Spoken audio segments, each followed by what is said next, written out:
It's been nothing but doom and gloom from the media, who seem to be relishing the apocalypse that the new Omicron variant could bring.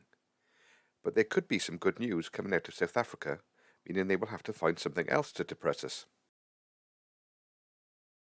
So far we have heard that the Omicron variant of Covid is more infectious than Delta and will infect the entire world.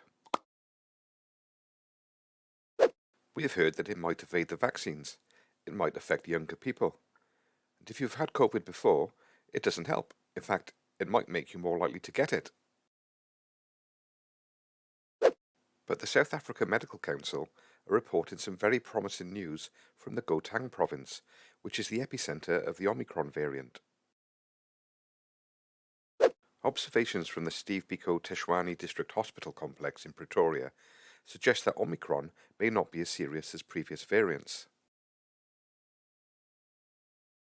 Despite media reports suggesting the hospitals are filling up with the Omicron variant, this hospital reported that the majority of cases are incidental cases, meaning the patients were in hospital for something else, and Covid was found during routine testing.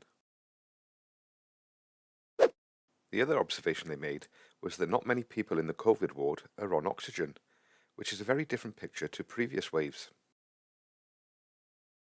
The other thing that the hospital has noticed is that people are getting out of hospital quicker than in previous waves.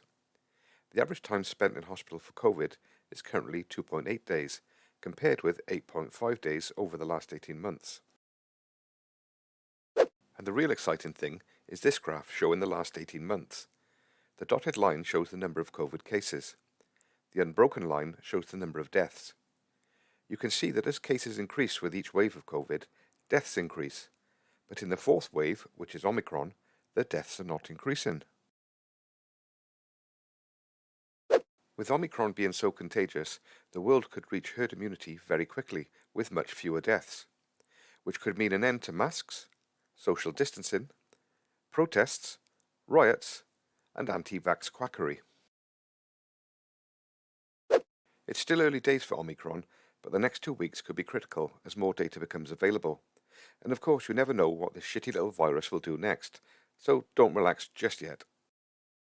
And if Covid does become a relatively harmless virus that does the rounds every year, I'm sure the media will turn to other stories to scare the shit out of us, like Russia's imminent invasion of Ukraine, China having a pop at Taiwan, and World War III.